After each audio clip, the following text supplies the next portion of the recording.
En nombre del Padre, del Hijo y del Espíritu Santo. Amén. Amados hermanos, en nuestro Señor Jesucristo nos encontramos en la octava de Navidad y el primer día del año civil.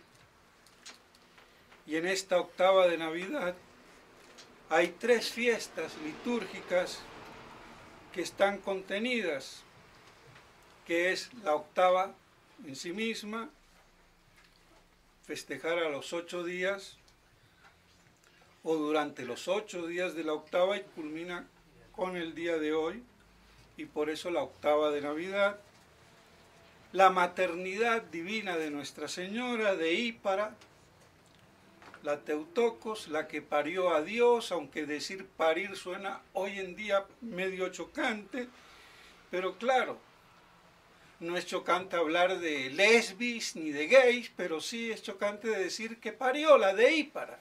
Bueno, así nos dan todo el cambio mental de la estupidización intelectual y se le dejan de llamar a las cosas por su nombre. Pero bueno. Y la tercera fiesta, la de la circuncisión a los 8 días, en la octava. Y pues bien, la octava tiene una razón de ser, es volver a cerrar el ciclo, el círculo, al primer día, después de los 7 días de la creación, 6 días y el séptimo de descanso, el octavo día, y el octavo día, que es el gran símbolo de la bienaventurada vida eterna en los cielos, después de las 7 edades en esta tierra, incluido el séptimo día, el milenio, donde ya se pasa del tiempo a la eternidad, y de ahí la octava, que viene a ser la promesa también de salvación hecha a Abraham, y que tiene que ver con la circuncisión, tema que hoy desconocido y no nos permite ver todo lo que ello conlleva y contiene. Nuestro Señor se hace circuncidar para mostrar que es verdadero hombre, está encarnado, no como los maniqueos, que la carne viene del demonio y el sexo igual. No es ese maniqueísmo. La carne no es mala, la creó Dios. Lo malo es el abuso indebido de la carne fuera de los cánones del matrimonio o de los conductos regulares.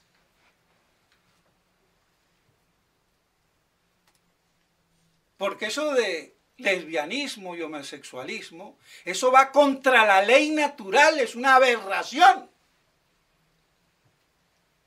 Pero de eso ya nadie se escandaliza. Bueno. Entonces no se escandalicen de que yo hable como hable. Y no lo digo por ustedes, sino por el ancho mundo que oyen los sermones. Y el padrecito habla a grito pelado, sí, a grito pelado, porque estamos en un desierto de iniquidad, de promiscuidad, que alguien tiene que gritar, exclamar, clamar, como hacían los profetas en el desierto. No son señoritas de salón, ni de boutique, ni de cafecitos franceses o lo que fuera. Pues bien, si todo el mundo hablara, dijera, y en especial el clero predicara, no habría necesidad. Pero bueno, si no se hace, después ya toca multiplicar la potencia. A ver si algo queda para aquel que quiera medio oír las cosas, porque el que no, por un oído entra y por otro sale. Entonces así nuestro Señor muestra su realidad como hombre que se encarnó, tomó una naturaleza humana y sangró. No hagamos tontamente como muchos místicos, incluso algunos con muy buenos liturgistas como Don Guéranger, pero a veces falto de un poquito de rigor teológico. Creen que con esas gotas de sangre o chorro de sangre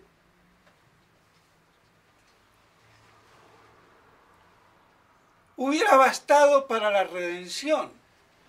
Y no, mis estimados hermanos, es un símbolo del derramamiento en la cruz, pero el hecho quirúrgico o accidental de un corte y emanación o efusión de sangre no es un sacrificio.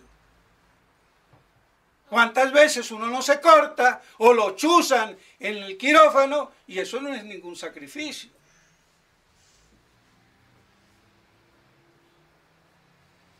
El sacrificio es derramar la sangre por la inmolación de la víctima que muere, que es muy distinto, parecido, como magnesia con magnesio, pero no es lo mismo.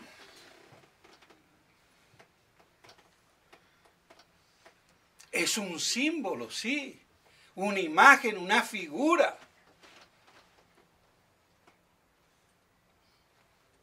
Pero la redención que quiso hacer nuestro Señor, en el culmen del paroxismo,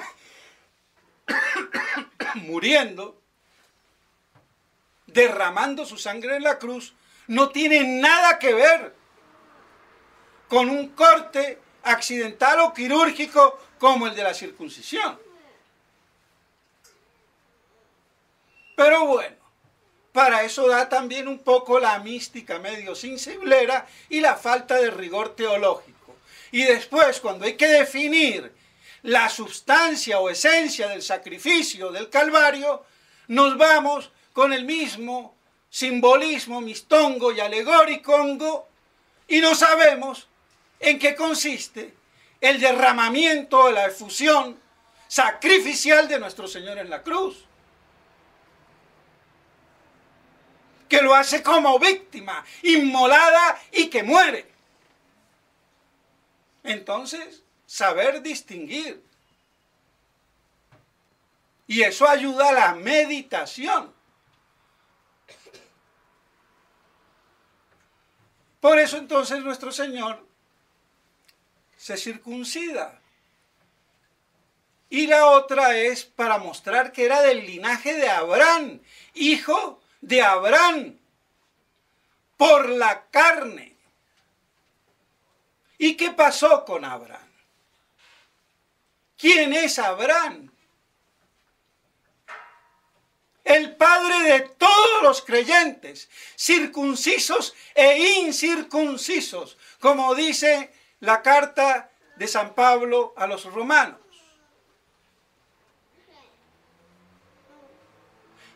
Abraham fue justificado en la fe del Mesías, del que iba a venir, de la promesa salvífica, antes de ser circuncidado.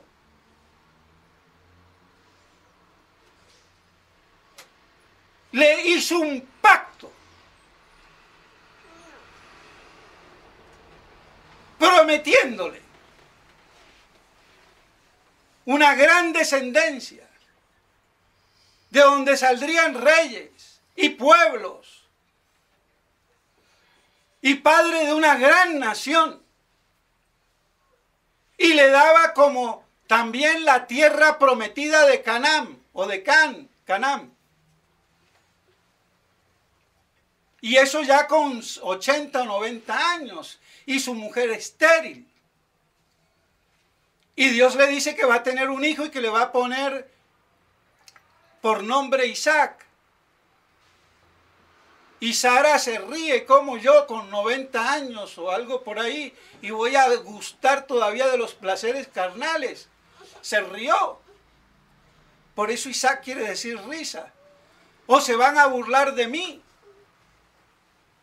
O también la risa de la alegría de tener un hijo en la esterilidad. Prácticamente y la senectud. Por eso Agar, la egipcia, le dio un hijo, Ismael. Pero ¿cuál era la promesa? ¿En base a qué? A que yo seré tu Dios y tú serás mi pueblo. Ese era el pacto, la alianza del Antiguo Testamento, que los judíos no han sabido interpretar o malinterpretaron y tergiversaron hasta el día de hoy. Los judíos no saben dónde están parados. Y ojalá que me estén escuchando los rabinos y los rabinatos, porque hasta podemos tener un diálogo sobre el tema. Y a ver si de paso se les caen las escamas como a San Pablo, bajándose del caballo y aterrizando. Entonces esa era la promesa. Y porque Abraham creyó y aceptó al Dios verdadero, entonces fue que como un sello, como un signo, hubo la marca de la circuncisión, del pacto. Digamos, como hacer un contrato en carne y sangre. Y no en papel, que es más fácil de borrar. Y por eso se hizo circuncidar a los 60 o 70 años. Y a su hijo Ismael, que tenía 13 años, y a todo varón que estuviera bajo su dominio, fuera o no de su familia o de su raza. Y en un mismo día, caput. Y ay del que no lo hiciera, porque estaría incumpliendo el pacto o rechazando el pacto de Abraham en la fe. Y como signo de ese pacto, la circuncisión.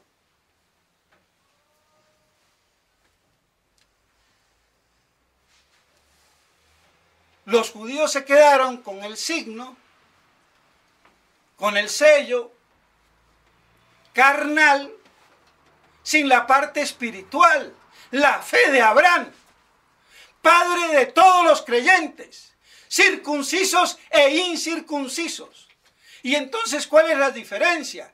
Que el pueblo judío nace por vía justamente de la paternidad de Abraham, pero ya por la carne significado en la circuncisión. Pero la paternidad de Abraham supera la paternidad en la circuncisión por vía de sangre, porque es más que carne, sino que es espiritual, y por eso es padre tantos de unos como de otros en la fe, y por eso podemos decir nuestro padre Abraham, o nuestros padres Abraham, Isaac y Jacob, en la fe de Abraham, que quedó estereotipada cuando el hijo de las promesas debió de ser inmolado contra todo sentido. Le promete una gran descendencia, una gran bendición, y por eso siempre las familias numerosas eran la bendición de Dios, hasta que llegó el siglo XX o XXI, donde el aborto es la gloria de las madres y padres irresponsables. igual. Esa era la fortuna. La posteridad, dada la mortalidad humana, era la manera de perpetuarse en el tiempo. Y entonces con la circuncisión nace el pueblo judío, de la carne de Abraham. Pero es padre de estos y de los otros en la fe. Porque está por encima la fe del significado del sello del pacto y de la ley que viene después. Por eso no se justifica en la ley, se justifica en la fe de Abraham, no en la ley de Moisés. ¿Y para qué la ley? Justamente para marcar los límites dentro de lo que vendrían a ser las transgresiones. Como señalar las curvas en una carretera. Pero la señalización de la curva no me hace la curva. Pues aquí algo parecido. Pues bien, entonces,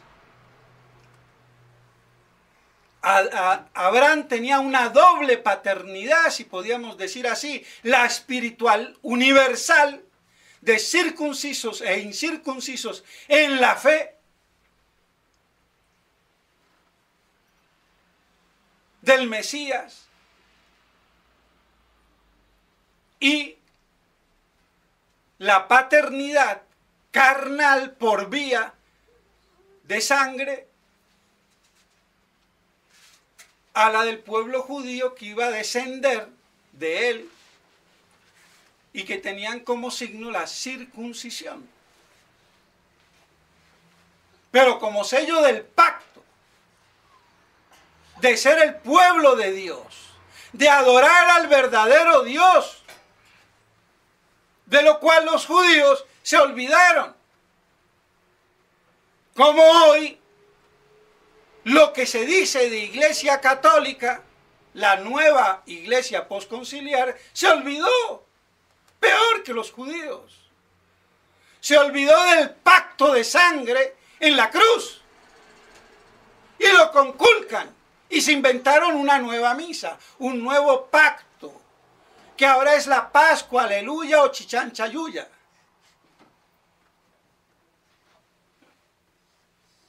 Porque una vez que uno se sale de los cánones de la verdad, cualquier cosa es posible, hasta el absurdo. Aunque sea venerado por todo el mundo, como las imbéciles obras de arte de Picasso. Destruir la realidad, violarla. Claro, y como era un empedernido comunista, cumplió en su lienzo artístico su ideal. Y vaya si no le tenía miedo a la muerte, el desgraciado. Pero no era tan bruto el tipo, porque él se reía de lo que hacía. Él llegó a decir que las obras adefesios que él hacía, lo hizo simplemente por dinero. Fue una prostituta del arte, le pagaron bien y ahí va. Pero el tipo sabía. Pero eso no lo saben los tontunos que lo admiran y lo idolatran. ¿Y qué idolatran? La estupidez llamada arte, que es un antiarte, porque es la destrucción total de la belleza, que el arte enarbola y de algún modo expresa. Hasta con versito, vean. Pero así son las cosas. Entonces, si idolatraron a este imbécil de Picasso, a cualquier cosa van a idolatrar con la misma mentalidad cuando uno se sale de los cánones de la verdad y sobre todo en materia religiosa. Mucho peor. Pero entonces no nos escandalicemos. Así entonces tenemos como la perfidia por la ruptura del pacto. ¿Cuántas veces no idolatraron los judíos? Y si no, lean, por ejemplo, San Ezequiel, capítulo 8, 16, que hasta el padre Castellani dice que es pornográfico, queriendo así llamar la atención, porque no baja de prostitución, de fornicación, de adulterio, porque en eso se convirtió el pueblo elegido, en adúltero. Y en eso se ha convertido la parte humana de la iglesia,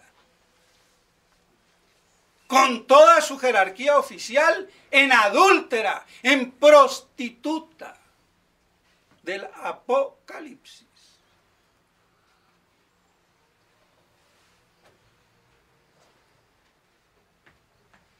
Así entonces tenemos como la gran promesa hecha a Abraham y la fe, y es la misma fe trinitaria. No era monoteísta en el sentido absoluto que le quieren dar sin Trinidad. Monoteísta porque un solo Dios, pero trinitaria en tres personas. Y eso lo creyó Abraham, si no, no podría ser la misma fe, la nuestra trinitaria y la de Abraham, de Isaac y Jacob. Como lo dice, y ya lo he explicado muchas veces, Santo Tomás de Aquino. Lo que especifica la religión verdadera es la Trinidad. O sea, un Dios único y absoluto en tres personas distintas. Padre, Hijo y Espíritu Santo. Y si no, no hay fe. Si yo creo en un Dios monoteísta sin Trinidad, no creo en el verdadero Dios, en el Dios de la revelación. Y por eso ni los musulmanes ni los judíos creen en el verdadero Dios. Y ya no se diga los budistas y lo que venga. Entonces, en esa gran fe de Abraham,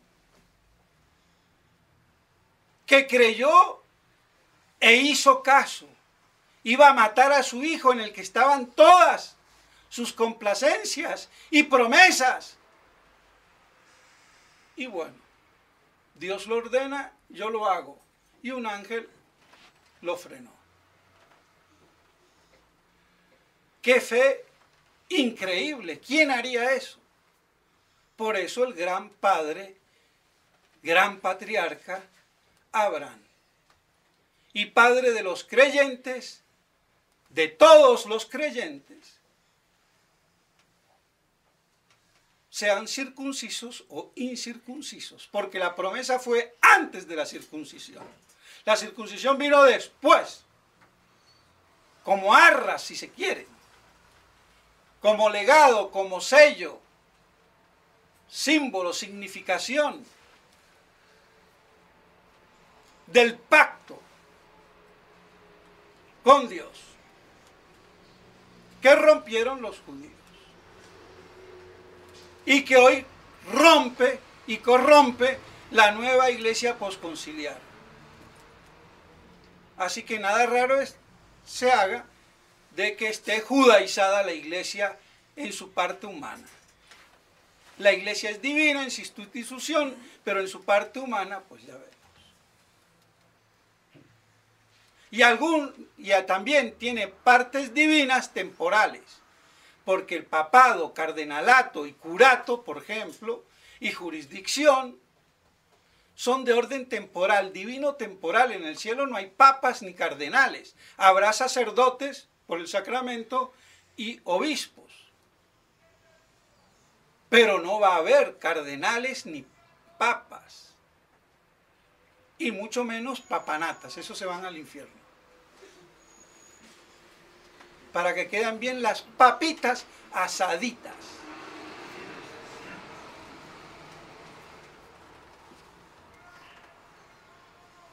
Y bien, mis estimados hermanos, queda así entonces medio explicado la importancia que tenía, que ahora no se ve, lo de la circuncisión. ¿Y por qué? Porque como dice Santo Tomás, es un signo. Era un signo del pacto con Abraham. Y pertenecer por vía sanguínea al pueblo elegido, descendiente de Abraham. Por Sara, no por Ismael, que no era el hijo de la promesa.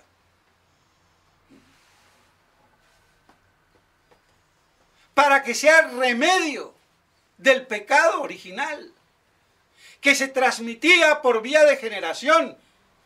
Y la vía de generación no viene por la cigüeñita, ¿no? Todos saben cómo viene. Y, en tercer lugar, para mitigar la desmedida concupiscencia de la carne. 3 motivos por los cuales Santo Tomás explica la circuncisión. Creo que nos queda claro, o medio claro. Y oh, sorpresa, primer día del año, octava de Navidad, y rin tin tin, sin ser Williamson nin, ni intrincadín, pero ¿qué epístola tenemos? Apocalíptica. La misma epístola de la noche buena, o misa del gallo, o primera misa de Navidad. Vivid sobria, piadosa y justamente aguardando la bienaventurada esperanza de Cristo glorioso, que ha de venir con todo el poder de su majestad. Así que no solamente comienzo de año litúrgico, fin de año litúrgico, primera misa de Navidad, sino octava y para remate, primer día del año. Así que comenzamos apocalípticamente. Y por si fuera poco, esto debéis exhortar y enseñar. Ah, no, no grita, grito pelado. Bueno, más bajito.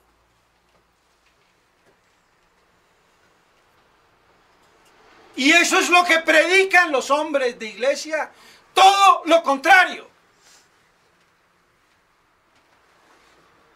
Eso es lo que genera y da indignación, que no predican y peor, judaicamente impiden, contradicen, niegan e impugnan. Y ese es el pecado contra el Espíritu Santo.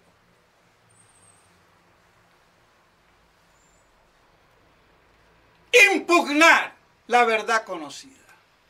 San Pablo nos dice, predicad, exhortad, y el clero se olvida, y peor, salen los obispillos, y los padrecillos, y los chichillos, y los pendejillos, aunque suene un poco raro, pero bueno, pasa. Aunque en ciertas partes tiene connotaciones de un lado y del otro. Aquí es de tonto, ¿no? Pero bueno, de todos modos, ¿cómo es posible que no solamente no predican, sino que impugnan Oiga, eso es obra de Satanás. Eso es obra de judaización. Así que todos los obispos antiapocalípticos en la que están no predican la bienaventurada esperanza. Así de claro. ¿Y en qué esperanza están? En la conversión de Rusia, de su tía o de su abuela. Aunque la conversión de Rusia ya está trasnochada. Porque sus errores ya se han esparcido. Ahora, si han comido excremento a tutiplén como crema de chocolate, o creen que es a la francesa crema chantilly, es problema de ellos. Pero vaya si no ha habido lodo en el lodazal, y si no ha corrido agua putrefacta bajo el puente. Ah, no, pero eso no me inmuta. Entonces, ¿qué te inmuta? ¿Por qué chillas cuando te cantan la verdad? Porque tienes otro concepto de la religión de Dios y de la esperanza. Tienes el concepto judaico. Quieres un gran rey con un gran papa que domine esta tierra y haga triunfar a la iglesia. Y resulta que nuestro Señor terminó crucificado. Y así va a terminar la iglesia en este mundo, crucificada, como lo está haciendo hoy. Y con Anás y Caifás. Benedicto, papa emérito, y Francisquito, papa electo. O en ejercicio, como quiera. Anás y Caifás. ¿Qué quieren? Y todavía la gente como Yahweh, que en cierta forma, excelente, como ya he dicho, pero papólatra. Y ahora que sus amigos de Galat y de, ¿cómo se llama el otro? Rafael Arango, que han dicho que es el pseudo profeta, a pesar que tienen otros errores aparicionistas y qué sé yo, pero bueno, si no hay teología, ¿cómo quieren que la gente...? Pero por lo menos ya dicen que es un pseudo profeta Francisco, y Yahweh se enoja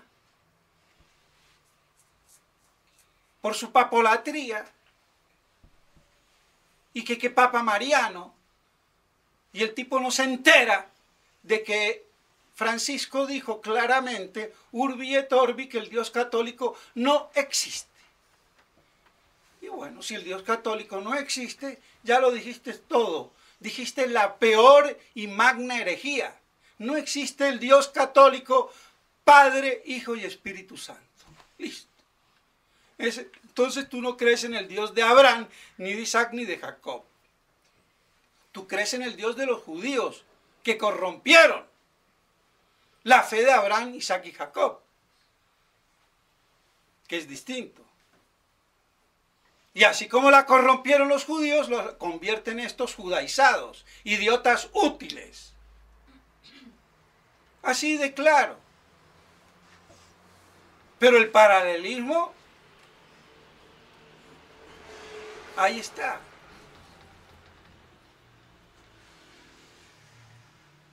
¿En qué iglesia creen? Sí, en la iglesia del poder, el Papa va a Cuba y Fidel Castro se le arrodilla. Va, habla en la ONU y lloran los parlamentarios. Y bueno, yo también los hago llorar, pero tengo que gritar. Y bueno, cada uno tiene su método. Cada uno se defiende como puede. Si vale la expresión.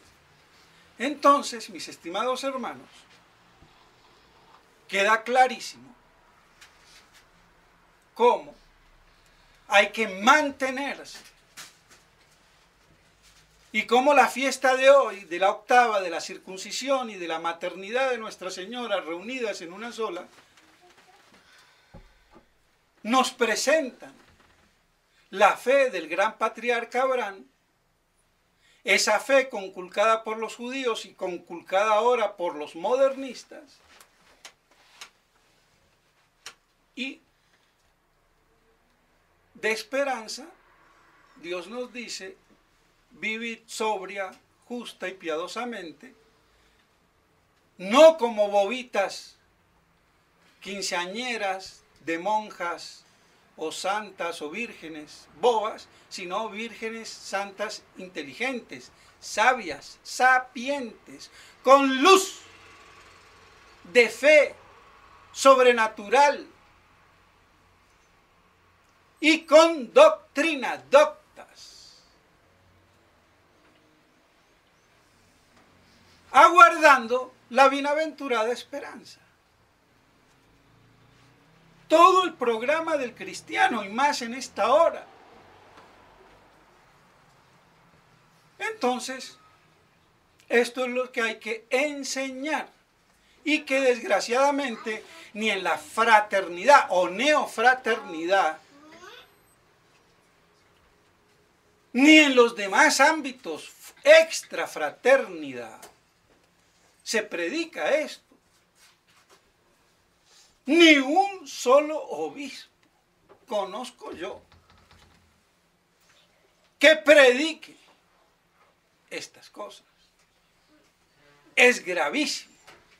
Luego, pecado contra el Espíritu Santo, impugnan la verdad, pues allá tienen su merecido. Mantengámonos nosotros, aunque muy reducido, pequeño rebaño, a una contextualización individual doméstico o doméstico individual, por si estás casadito o solterito, o viudita o viudito, que será reducida a la iglesia, como dijo el cardenal Pi, el gran cardenal Pi, de origen francés, para gloria de los franceses buenos, no revolucionarios, no de la Revolución Francesa y de lo que allí se sigue. Pues bien, mis estimados hermanos, que todas estas cosas nos ayuden y a no caer en la papolatría de la peor herejía, como dijo Le Floch, y que la vez pasada dije el cardenal Pi, pensé a la derecha y salí doblando a la izquierda. Bueno, o al revés, eso pasa y tiene un nombre, es una enfermedad, parece ser. De todos modos, era Le Floch, y ya lo he dicho 20.000 veces, la peor herejía que vendrá será la que hará una exagerado respeto debido al Papa y una extensión ilegítima de su infalibilidad. Y Le Floch, quien fue el director del seminario francés en la época que Monseñor Lefebvre era alumno, por si fuera poco. Pero bueno, de todos modos, que estas cosas nos ayuden y vean si no están henchidas, preñadas de verdadera esperanza, que no nos escatima el sufrimiento, pero como dolores de parto. La alegría de un niño que se da a luz valen los 1000 dolores del parto. Y bueno, estamos en esas. Pidámosle a la Santísima Virgen María que nos ayude y que así podamos mantenernos firmes en la fe, aguardando la bienaventurada esperanza de la manifestación gloriosa de Cristo Rey. En nombre del Padre, del Hijo y del Espíritu Santo. Amén.